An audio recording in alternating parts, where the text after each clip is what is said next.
And I'm just quoting my brothers and my sisters. Abu Taymiyyah doesn't have his own ideas and views and opinions. Right? You know, my brothers and my sisters, take this from me.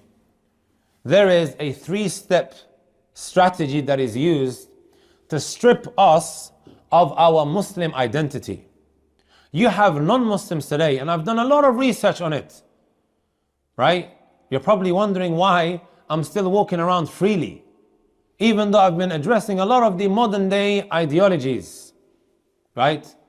Whether they may be feminism, liberalism, the Rainbow Team. They tried to shut down some of my programs in different places, but they always fell flat on their faces because I am not a hate preacher. And I just quote, right? I call to what stands for our Muslim identity. Are you brothers and sisters with me? Exactly what the scripture states. Where did I get this idea from? Have you guys heard of an individual called Jacob Rees-Mogg? A couple of years ago, he did an interview with Mr. Piers Morgan, that some of you guys may know about, right? On the Good Morning Show. This is before he had this show that he currently runs. He is interviewing Jacob Rees-Mogg, who is a conservative MP, and constantly pressing him, what is your view on homosexuality or same-sex marriages? Every single time, he would say, according to the teachings of the church.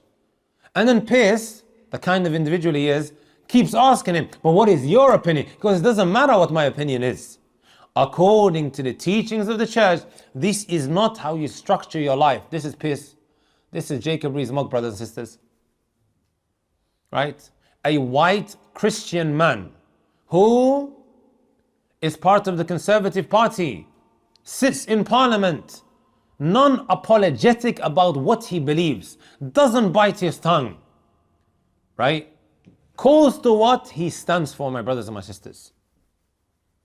But in a way that will not land him into hot water. So my brothers and my sisters, if you have non-Muslims, whether they may be Christians or the Torah Jews that I just spoke about, who are holding on to their values and their morals, what is stopping us from being able to quote what Allah and His Messenger sallallahu alaihi wasallam have mentioned?